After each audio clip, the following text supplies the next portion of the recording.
જો તમે નવો ધંધો શરૂ કરી રહ્યા છો તો તમારા કામની વાત છે. જો તમે કોઈ પણ વ્યવસાય કરી રહ્યા છો તો તમારા કામની વાત છે. જો તમારે તમારા વ્યવસાયને નવી ઊંચાઈ સુધી લઈ જવો છે તો તમારા કામની વાત છે. જો તમે 10 થી 6 ની નોકરી કરીને થાકી ગયા છો અને ધંધો કરવો છે પરંતુ માર્ગદર્શનની જરૂર છે તો તમારા કામની વાત છે.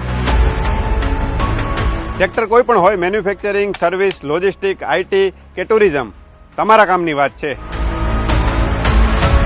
જો તમે નવો ધંધો કે બિઝનેસ કરવાનું વિચારી રહ્યા છો અને થોડી મદદ કે સહાયની જરૂર છે તો તમારા કામની વાત છે. જો તમે કરી રહ્યા છો તમારા ધંધામાં એક્સપાન્શન કે ડાયવર્સિફિકેશન, તો તમારા કામની વાત છે.